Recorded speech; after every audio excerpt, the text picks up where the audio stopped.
Good morning, good afternoon, good evening. This is Andy Revkin with I don't know, my 500 something sustain what conversation. And this is my effort to use conversation to cut through complexity around consequential issues. And one of the big ones is the media environment. I spent most of my life writing about the actual environment. But if we don't get the media environment right, we're definitely not going to get the managing both the opportunities and risks posed by the environment around us. And disaster communication when shit is hitting fans is particularly important to have the public know where to go, know what to trust, know what isn't known, and kind of act with that information, both ahead of disasters and then to mitigate the losses, whether it's through real-time response, through things like changing zoning in their communities so houses don't catch fire, et cetera. And then rebuilding too. We've had this superstorm this last several months because of back-to-back hurricanes, particularly of a superstorm in the information environment that's made confusion the norm and has added greatly to the challenges facing not just the average person, but emergency management officials and the like. And how do we reach the public? How do we maintain reliable action and so forth? And I've got two great guests to talk about the existing system, with one prominent example being Twitter, X, tweeting on X. I still call the process tweeting, even though the new owner, the not so new owner, has shifted lots of things.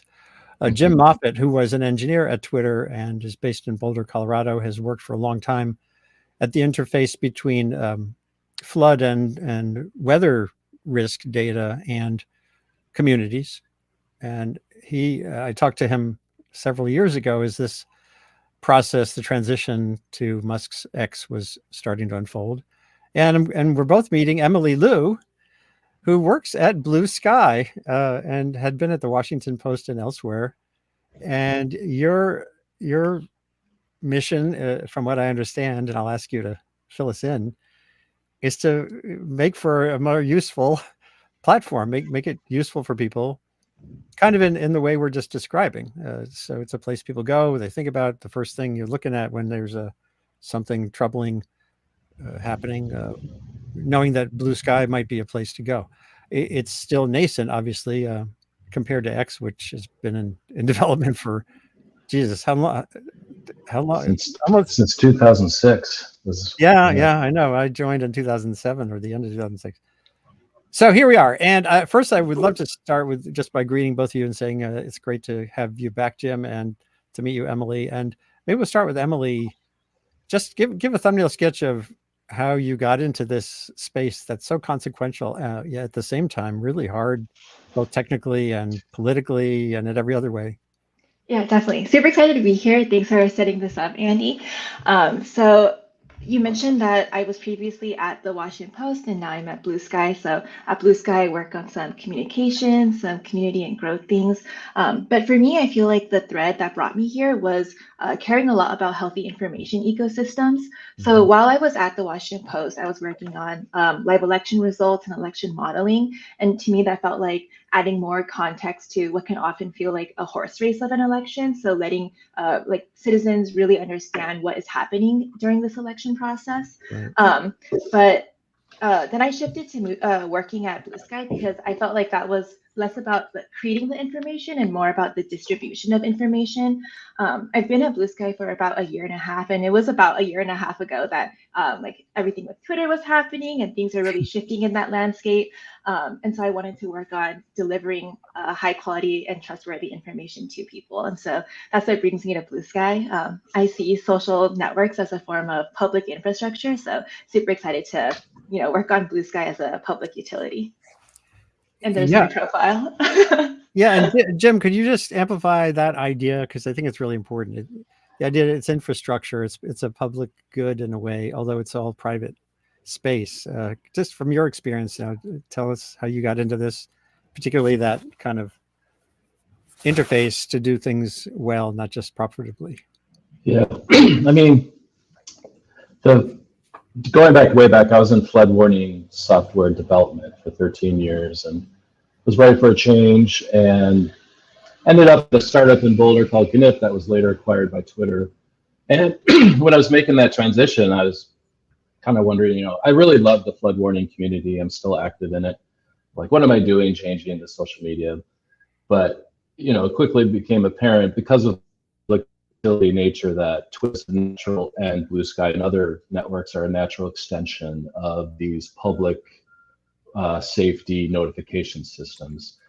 And I would say the whole time I was at Twitter, that was always an interesting tension between, especially when we were a public company, like, yes, we were here to hopefully make some profit, but also we've become this public utility. In fact, the folks I was working with in Jakarta, and we'll get into that more, I mean, they clearly Twitter as this public that should be able to rely upon, should be able to. But of course, that has changed in the last 2 years, at least in terms of how X has been, namely not supporting their efforts. Yeah, you're breaking up a tiny bit there. I don't know if Emily, you heard that too, but it's okay. We could hear you. So, and tell me, like, how did people like flood control folks in Jakarta even know to get in touch with you? That's part of the infrastructure and these interfaces. How do you develop that connectivity with? Yeah, and then we'll switch to Emily on that same question. Yeah, their specific entry into the Twitter world is back in 2013. We had at GNIP, actually, we had what we called the data grant, where we encouraged academics and others to dream up what they could do with this public, global, real-time communication platform. And there was a group of smart city researchers who were very aware even then about the power of Twitter. And so they also had research going on in Jakarta because of all the annual flooding and just the unique situation there in terms of monsoon storms and a city that has millions of people that's a lot like New Orleans. A lot of the city areas actually below sea level. Anyway, terrible flooding. So they decided to put the two together. They wrote up some research plans for the system they eventually developed. They won the data grant, and then from there I started working with them to help them implement that. And then in terms of outreach to other, emergency management agencies, I have to say part of it was just my ability to go to their conferences and to meet them. I had a large network of these folks from my 13 years of software development in that area. And I think I shared this 2 years ago. Like, I'd show up at a hydrology conference and folks would be like, "What? You're at Twitter now. What are you doing here?" But as I made my case that this was a natural extension of any notification system, it's like, oh yeah, okay, we get it. So it was really organic, people adopting the platform, but also on our part, our dev relations team doing outreach in that area. Right, and Twitter was at the time, apparently it's very popular in Indonesia, at least in Jakarta. So, and it was, from what I understand, a data network that flowed in two directions. Yes, they built a really innovative system where they educated the public about how to reach out with tweets with flood observations. Like, I'm witnessing a flood at this intersection. And they had a real-time listening bot, basically, who was listening for tweets from this region, tweets with a hashtag that they had, advertised to the public.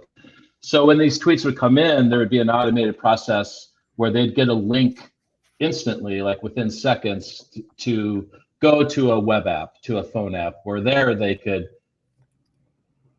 share much more detailed information, share photographs. They even had like a graphic where you could use your finger and kind of compare it to like a car. You could tell them at what level the water was at. So they launched this in 2013, and I think I've shared before, I should have had it ready for today, but there's a heat map of where these tweets were coming from.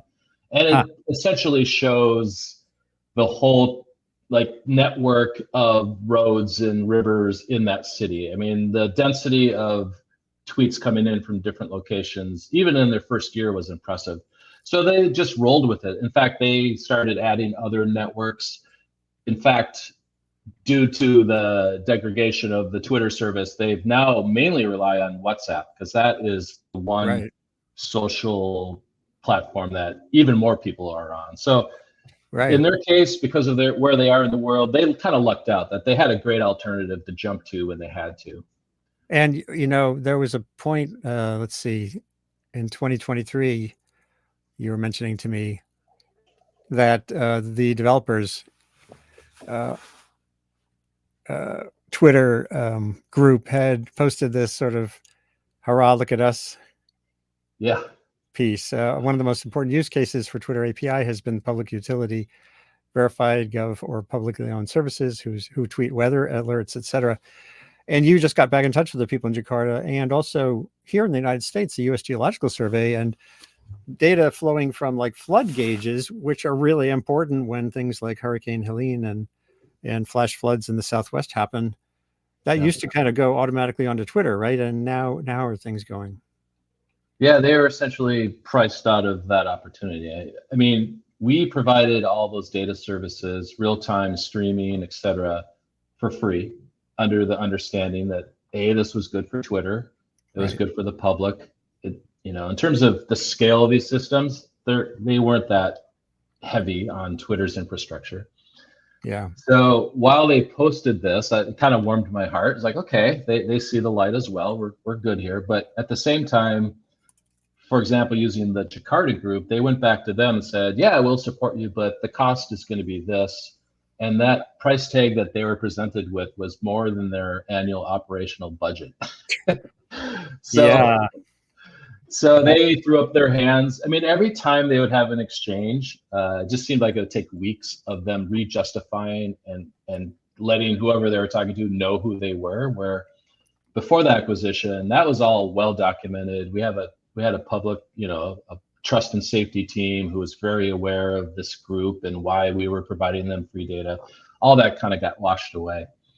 And the same thing happened to the system we had going in Texas, where they had a statewide system where all the rain and river gauges were being collated and collected in real time and then transmitted on Twitter. And for the same reasons, they wanted something like $42,000 a month. They just, of course, a federal agency could probably come up with that money, but you can imagine how long it would take to get that much money set up. So it's still running to the credit of what they built, and Twitter's still up and running, or X is still up and running. It's still running, but it's not maintained. Yeah, that's a shame. Yeah. And we're going to kind of move into current events with the hurricanes and stuff soon. But I want to still learn a little bit more about Bluesky, and I'm going to do a test, sort of a search on Bluesky, Twitter, and Threads, and a couple of things in a minute. But Emily, so what is being built here? As I said, it's like it's not even close to even a toddler in terms of the human life cycle. Unless I'm missing something, it feels still. It's there. It's useful to me as a user. I pretty much still am on X because I find that if I don a protective suit, like, breathing apparatus, and dive under all the pollution on the top, it's still the place that I find utility. So what's there? The growth is rapid right now. I could show some of the news articles about that. Some more investment money is coming in. Mm-hmm. And I'm showing on screen these community projects built on Bluesky's API. And we've kind of skated around the word API so far. I know I've had a conversation before with Jim on that too. I guess, could you just talk through what's possible on Bluesky in this arena? Yeah, definitely. So like you were mentioning, Twitter definitely has many years on Bluesky, but we're rapidly growing. Just this past week, we actually crossed 13 million users on the network, and the number is still continuing to increase. So we're super excited about all of that. But yeah, it's also like a really interesting network for developers to build on.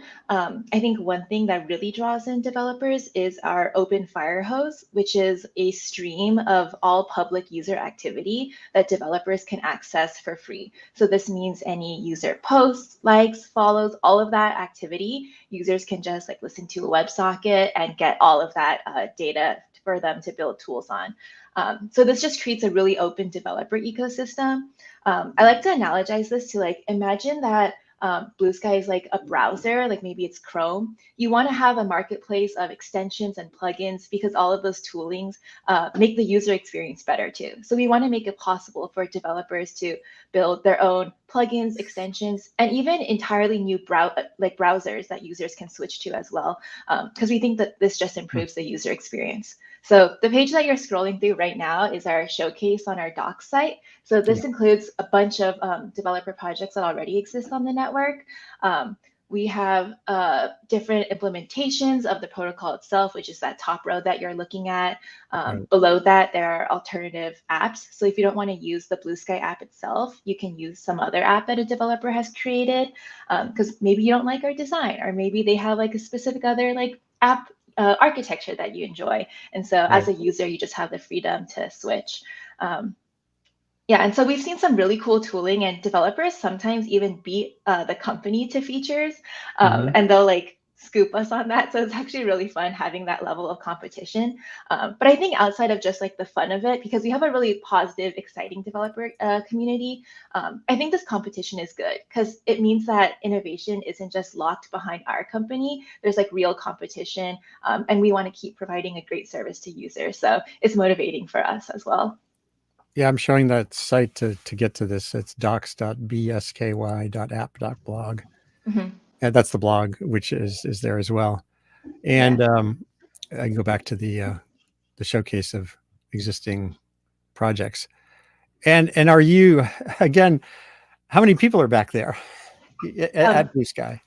At the company itself? Yeah, roughly. So we have about 20 full-time employees on our core team, and then we have our moderation team and support team on top of that. But yeah, we're a pretty small company, but yeah, it's fun. That must make it really, again, like the early days of Twitter, I'm sure. Way back when Chris Messina, when was that? 2007. He sort of said, "Hey, let's use the pound sign as a hashtag, as a tag to connect people." You know, it's like everything was just burgeoning the possibilities. So it sounds like there's a lot of burgeoning possibilities still and now. Yeah, I think that's like one of the most fun parts about like building a social network. It's seeing all the emergent user behavior and what tools they really want to adopt and what things they're integrating into the platform before we have, provided native support for it. So yeah, it's really fun just like being on the app ourselves and just staying up to date with what the users are creating. That's really cool. And what are you doing these days, Jim, by the way? After Twitter, I joined a Spanish startup actually that focused on helping developers work with real-time data streams. And I actually left a couple weeks ago, and I learned through that process that all in all, it wasn't a great fit for me. I was more tied to the marketing department than where at Twitter, where I was in public relations, I was much more aligned with product and engineering.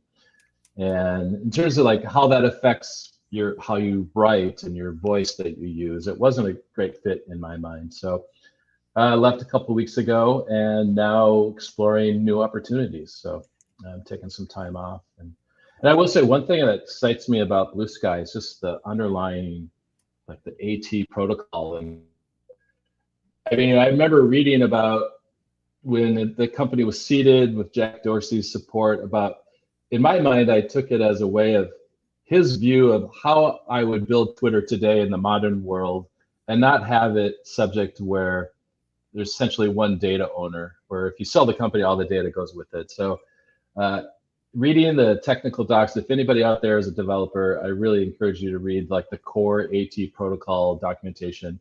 And certainly if you're a fan of X or Twitter, you'll have a lot of aha moments about just the core design and how that's been put together. It really is a kind of a rewrite of, in my mind, of a protocol of a service like Twitter, but building it in today's day and age. For sure. Yeah, there was this post that I saw on Twitter that was going viral where after like maybe some account like Popface had posted, Mark Cuban is considering buying Twitter, like looking into ways to buy Twitter. And then some users on Twitter were like, save us, less bad billionaire. And I think like I get the joke and I do find it funny, but I'm also like, there's a world where you can like use a social network that doesn't even have to be owned by a billionaire. Like it's just public infrastructure. It's just like an open public utility for us all to use. And that's our goal with building the app protocol, which is the network that Bluesky is built on, just to create this network that you don't have to rely on the benevolence of a single billionaire to make sure that you can still stay in touch with your friends and get all the information you need. Is it, in that sense, are you talking about sort of the Mastodonish aspect of it? So Or is that fundamentally different? I still don't understand the backstories of these different places. I would say Mastodon and Bluesky are similar in the sense that they're both decentralized and open networks. I think some of the core differences for us is that we really wanted to make Bluesky like an extremely intuitive user experience. Right. I think like no matter how great the underlying technology is, if the average person can't understand it or navigate their way around the app, then it just won't get adopted. Right. And so many people who download Bluesky, they're like, hey, this app looks very familiar to another one that I have used before. Right. And yeah, in some part that's intentional, just so users like feel comfortable. And for people who don't care about the app protocol or any of the technical stuff, they should be able to just open Bluesky and get started without having to learn any of the technical stuff. Like we don't want to assign users homework to like read the docs if they're not interested in that. Yeah, and I haven't really. I'm on all of them. Mastodon, I just don't find it useful. Partially as a journalist, particularly search is critical to me. For sure, yeah. And it's the best way to avoid being captured by the algorithms. If you just search like you would use any kind of search engine, it's less likely you're being kind of gamed or seeing things that are there just to titillate you or confuse you. I'm going to show through a little bit because we're talking about disasters and communication. I did a little test here, sort of a search. Hold on, I've got to switch. Here we go. So here I'm searching here on Bluesky for Helene and recovery. And, like as with Twitter, you have top latest people. Let's see, latest. Some of this is kind of spurious. Top is good. There's Catherine Hayhoe, a prominent climate scientist, talking about the National Center for Environmental Information in Nashville. There's some NEH news about some grants that are available. This benefit is there on several of these platforms. But it's kind of, and there's Brad Johnson, who's a climate campaigner in DC, pointing out really important Defense Department release on how much is still on the ground in the disaster zone. That's one way to flood the zone with something other than shit. That's the Steve Bannon, the opposite of Steve Bannon, and good things can happen. So that feels pretty good. Twitter, here's Helene recovery. I think, top, and it's pretty good. There's Deanne Criswell, the head of FEMA, on the ground in Augusta, Georgia today. That was several days ago. It's a little old. Andy, I think your screen hasn't. Oh, I didn't switch over. Yeah, switch. Oh, there we go. Sorry. Let's go back. We go. So here we are in Xland, and there's Deanne Criswell, who's been on the show before twice. And that's a good sign. I'm not seeing, and there's the Army Corps of Engineers, and there's FEMA. So, again, if you use search, all that spew kind of goes away, or at least a significant amount of it. And this guy is really interesting, this Evan Fisher, who's doing sort of mapping and the like. So that's good. Facebook is actually pretty good. I did the same search on Facebook. There's CNN, Fast Fred. I think he's on the ground and doing interesting stuff. He's not a conspiracy monger. And again, the benefit. So that's promising. Oh, did I not switch over again? Yeah. So anyway, I got to remember the rhythm here. Yeah. So Facebook's okay. TikTok is kind of TikTok, and I'm going to. There's some, it's mostly on the ground videos showing the scope of the disaster. Trigger warning. Some of this it's YouTube, the equivalent of YouTubers who are just trying to kind of pick up eyeballs. But and I'm not an active TikTok user. There's still people who swear that TikTok's pretty good. I don't know about you guys. And of course, Mastodon. Finally, I have the last of my daughters. My daughters were I'd say active users of TikTok, but for their own mental health, they both decided to uninstall it. So I don't know. There's that dynamic for sure. Yeah. So getting back to one of the core questions, now I'm going to switch over to recent experience. Some of these things that just were driving me crazy, and I'm sure both of you, in what's been going on in the disaster zone. I had this queued up here too. Well, the Atlantic, Juliet Kayam, who's a sort of a national security, international security expert, has indicated clearly that the fog is getting worse. And this piece is a useful look at some of that. This is just one of a zillion AI generated. Oh, sorry, I got to keep hitting the share tab. Here's some of the AI generated fakery. Yeah. Although I'll tell you, I saw that and there's no way. Yeah, you I would instantly see know. that as real. But it shows you where we're headed. Let's put it that way. And hold on. I had some more things queued up, but maybe I don't have them handy. Oh, back in the slides. Let's go to the slides. And anyone, if you want to take a picture of your screen, if you have a question, you can go to that QR code and join us in the studio before we're done. Just keep it civil. Oh yeah, here, there was a bunch of stuff about weather control that was migrating from one platform to the next. There was a quote unquote documentary on TikTok that was being spread ridiculously on X. And not only that, there was then a claim that the pilots of the heroic pilots and crews of the Hurricane Hunter aircraft that were flying into the hurricanes were modifying the hurricanes. Oh my God.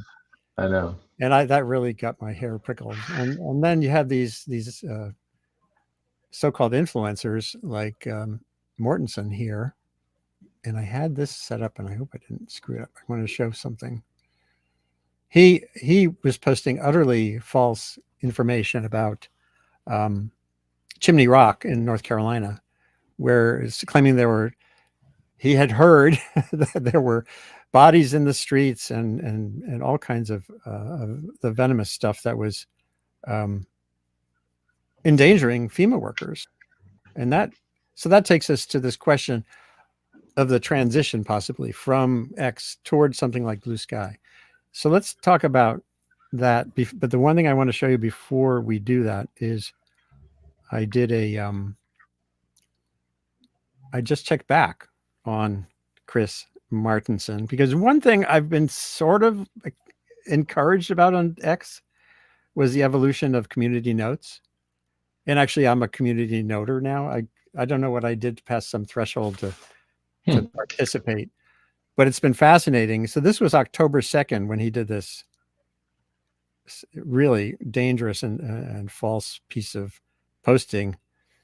And right immediately, there were community notes on it.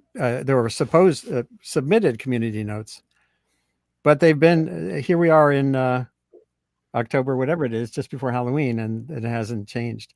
And it's because my theory is that you end up in these like ping pong battles between folks who are defending this anti-government spew and those who are trying to inject reality.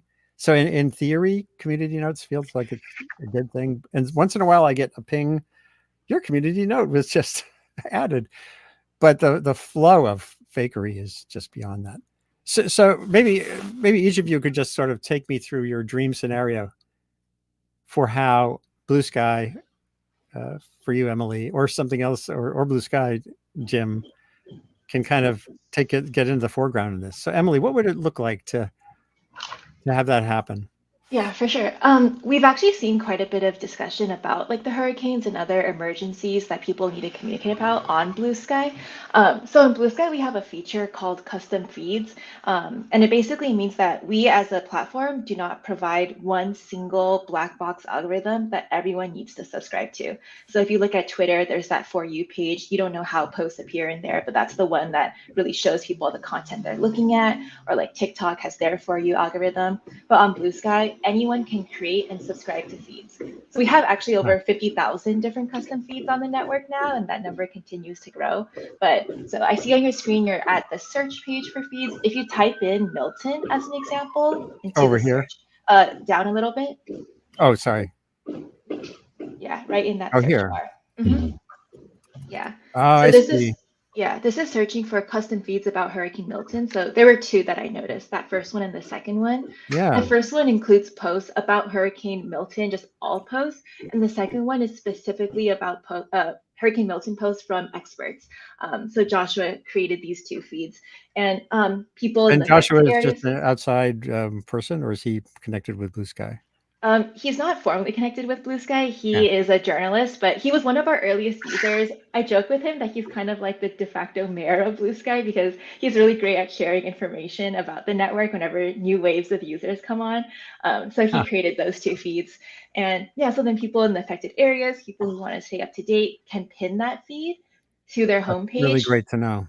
Yeah, and then it becomes like a tab right in their app for you to see all content I about get it. Hurricane Milton. Yeah. So once I get that, let's see, how do I pin it? Yeah, you can click right there. Oh, look at that. Feeds updated. Yeah, or if you click into that Hurricane Milton feed that you were just on. Right. So yeah, so right now it's pinned. So if you click your home page, Oh, I can share it too. yeah, Okay. so you can share that link with friends. Oh, now if I go back to here, Yeah. Now, do you see that Hurricane Milton tab up top? look at that. Yeah. Yep. So once you click What into else can you there, walk me through that's like this? This is really useful. I like sure. once people can catch up with this later. Uh-huh. And there's my Uh, friend John Schwartz, who's a good climate and disaster journalist too.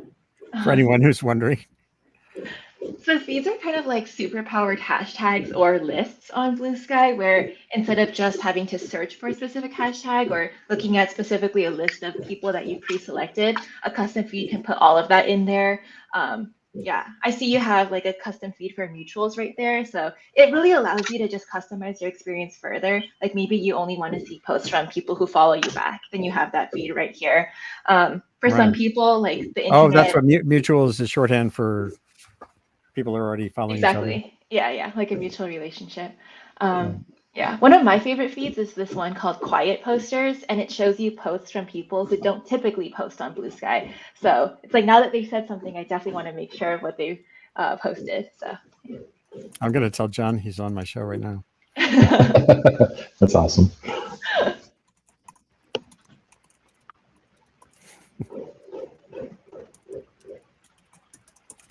There we go. That's great. So one thing on Twitter, X, whatever, I began using my lists as well, developing lists that I kind of curate and update.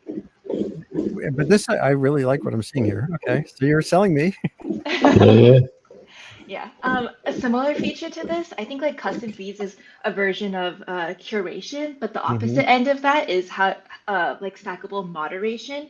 So in the vein of emergency communication, there are like natural disasters. Another one that comes to mind would be like the COVID, like the pandemic. Um, Hmm.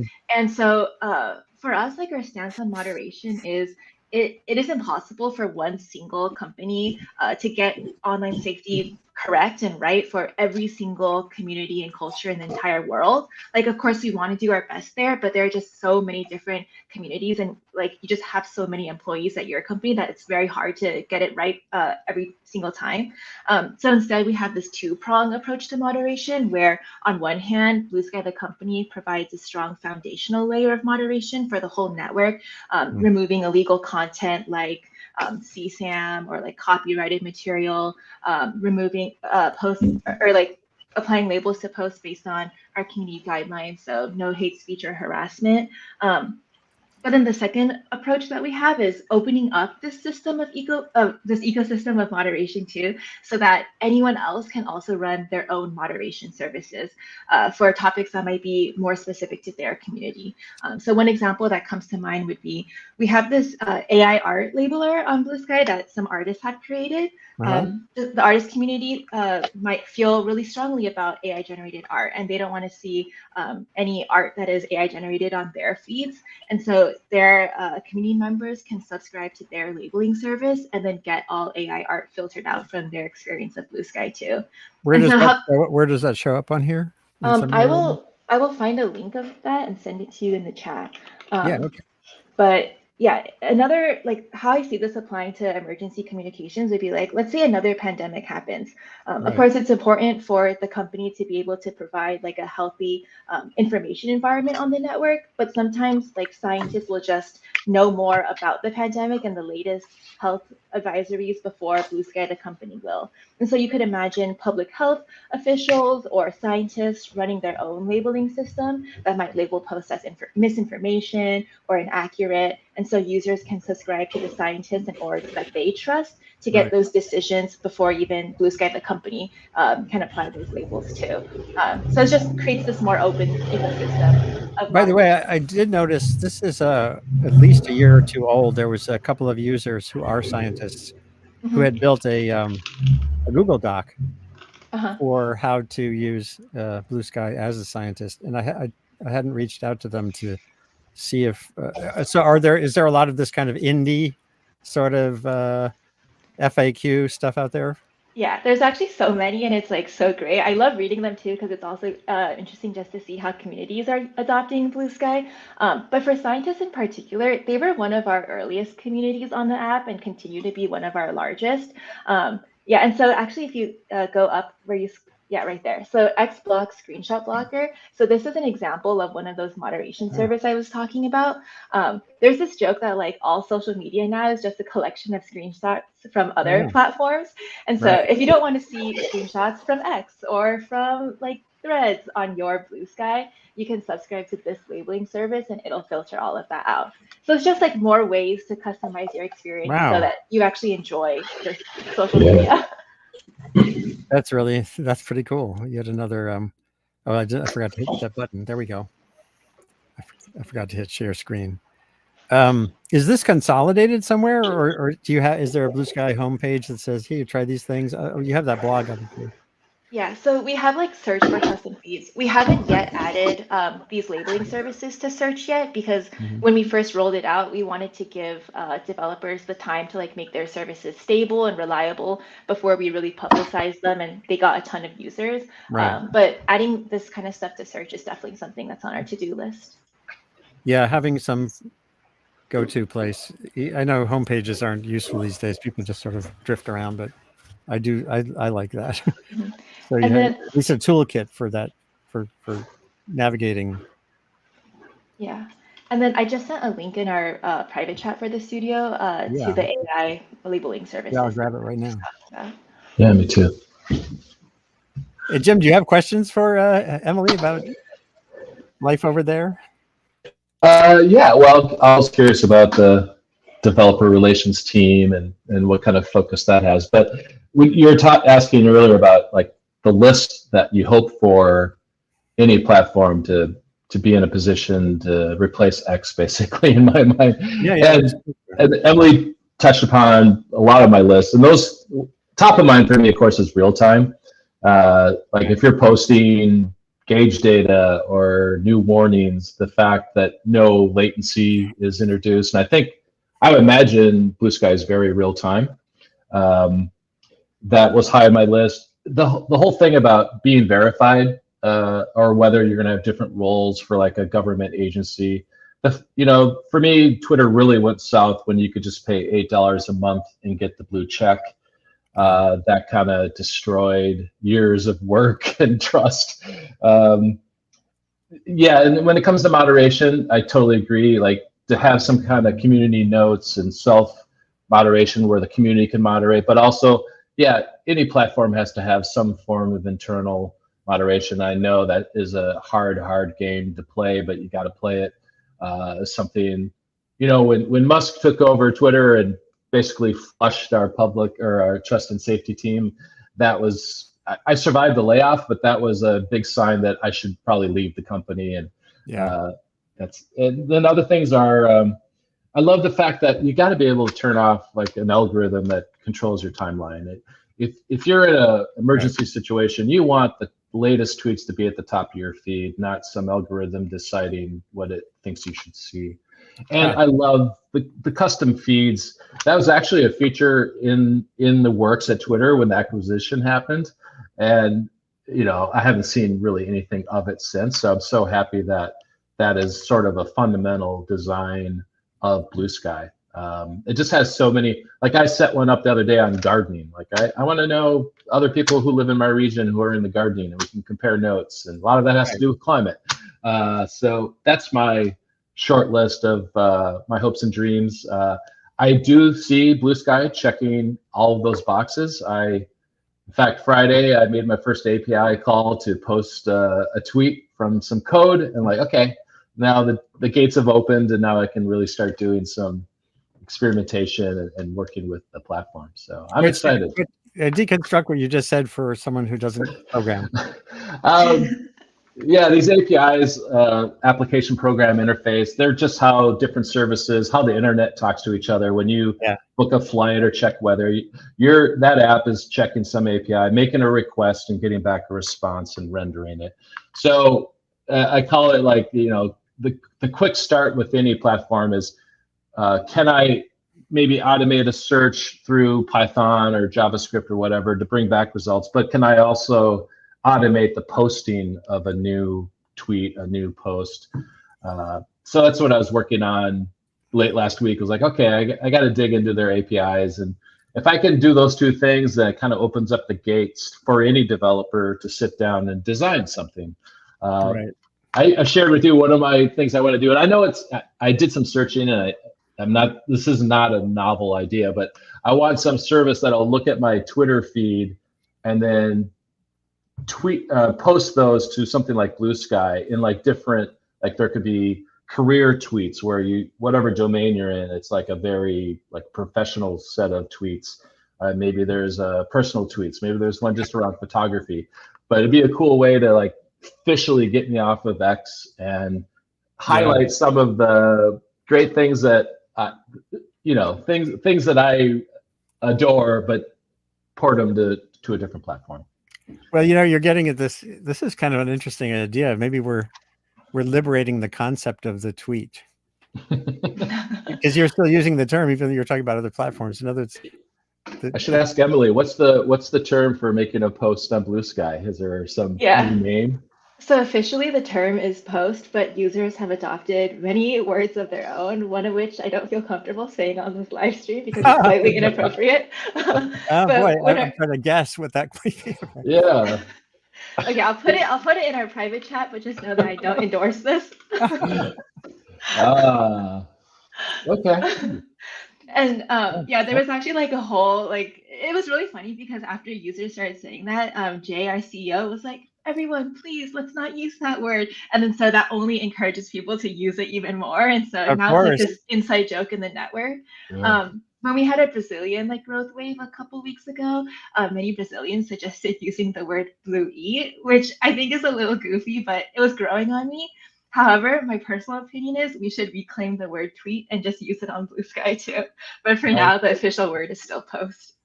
I do like the idea of tweeting being it's a behavior, it's a process, and the platforms are technology. Mm-hmm. It's kind of like the hashtag. The hashtag became this ubiquitous signal, a way to have a common. To me, the hashtag became like the port key in Harry Potter, where everyone who touches it goes to the same place. And I've had Chris Messina on here talking about that. And so let's liberate the process of tweeting and make it borderless.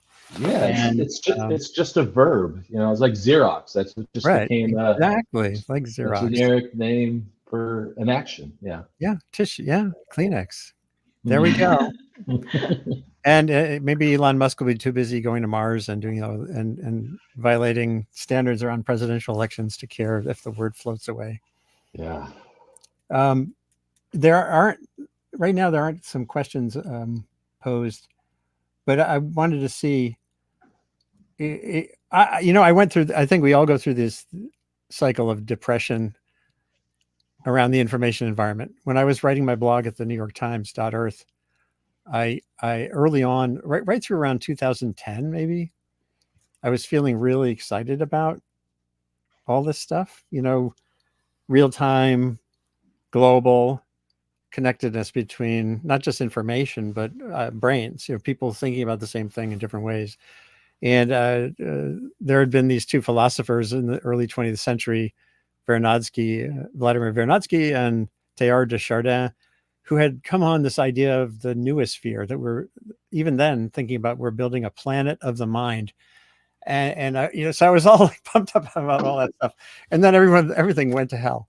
And 2012, 2015, through the elections and stuff. And my hope is, and I did a piece early on when Twitter was imploding about the idea of a phoenix rising, of something, whether it's the same company or whether it's Elon Musk's, throwing this boulder into this universe, this arena, and causing a huge tsunami and stimulating other things to emerge, like what's happening with Bluesky.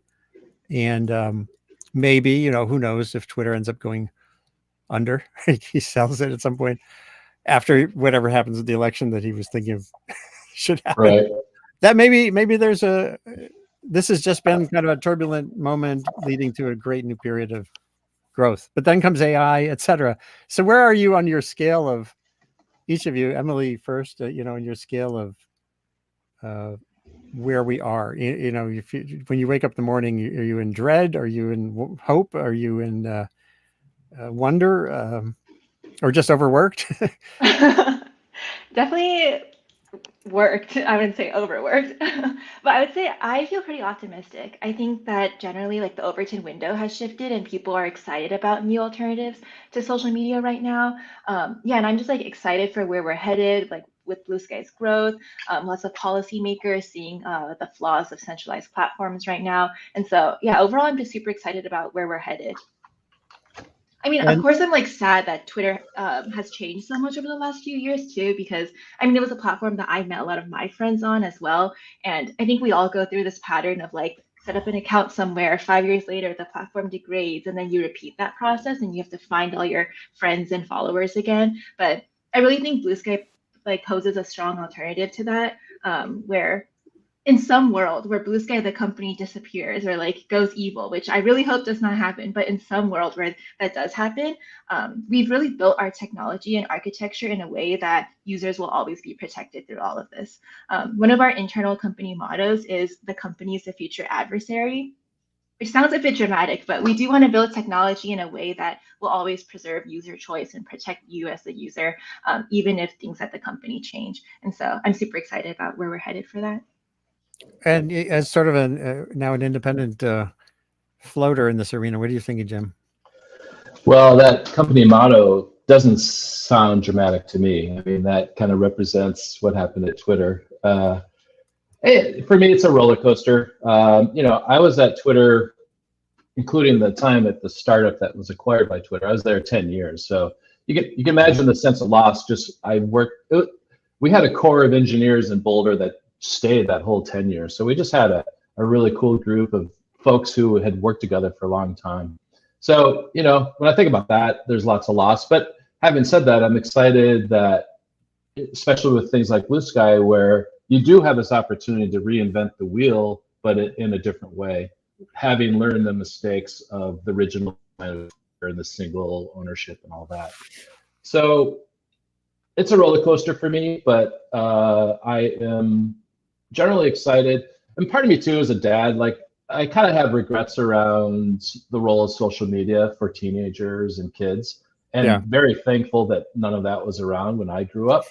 But I was pretty close to that and was able to, I think I was hopefully more aware of the potential gotchas with my own kids, but I'm not super psyched about that. So I'm hoping with these new designs, there's something we can do, but I don't know if that horse has already left the barn, and we just have to have better education around the ill effects of social media. But to sum that all up, I'd say I'm generally optimistic, and I'm, again, pleased to see something like Bluesky come along that hopefully has learned a lot of the mistakes that we learned from the Twitter experience.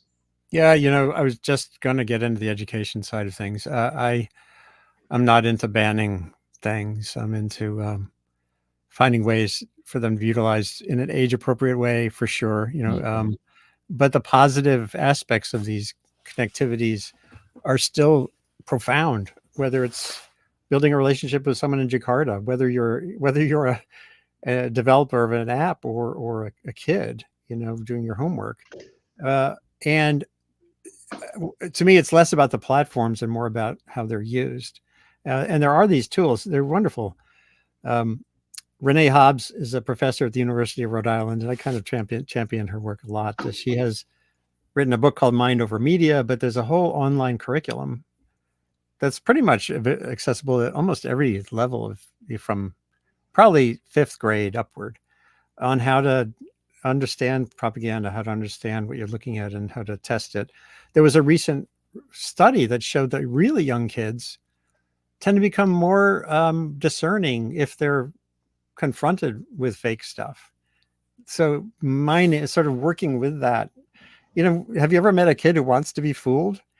No. I don't know of anyone, or an adult, right? So the motivation is there, and providing these tools can be one of the paths forward, whether it's X or, and I've done countless episodes on here on how to use X productively, how to don the suit, how to dive below the surface, how to use search, how to build lists, and those capacities can really help. And the other one is the University of Washington. Carl Bergstrom and Jevin West wrote a book called Calling Bullshit, and it's a book on data literacy. And they have an open curriculum too. It's an open syllabus at callingbullshit.org that anyone can use to sort of do a little calisthenics and understand, not everything true is true. And that was even true back in the late 20th century. Just because Walter Cronkite said that's the way it is at the end of his broadcast on CBS News didn't mean that's the way it was. Yeah. So I'm hopeful ultimately that we're in a process of turbulent deconstruction and revolution and evolution, and can get through this. If, again, people, I think it's like no one wants to live in a vulnerable community for a flood. I don't know anyone who's Republican or Democrat who wants to be flooded out of their house, if they can avoid it. Yeah. And I think it's the same on these platforms. So I do think there's a phoenix that can rise, and whatever bird it is, or whatever color it is, there's great possibilities. I'd love to kind of reconnect with both of you at some point. And Emily, that little walkthrough we did of how to use this stuff, we could do one that's more specifically just sort of a little bit of a toolkit journey. So I really appreciate your time, both of you. And, yeah. Let's do it again. And once people see the broadcast gets archived right away, people can share it. You can look at the links. I'll post it on my Substack thing. And you're both easy to follow on all these platforms. And so hopefully people will do that. In fact, I'll just go back to that opening slide one more time. Yeah, I think Bluesky is my new home. So as soon as I start making API calls, that's a good sign. Love to hear that. Oh, interesting. Well, again, anyone with questions, follow-up questions, just get in touch with me through the little scrolling, distracting bar down at the bottom, and let's keep at this. Take care, both of you, and have a good week. Let's all have a good month or two. Yeah. Despite the turbulence on the political side and the geopolitical. Exactly. This is Andy Revkin. Sustain what? Any last words, Jim? Just thanks for having us. It's good to see you again. Yeah, and Emily. Same here. Thank you both so much. It was great to chat. Right. Take care, and we'll meet again.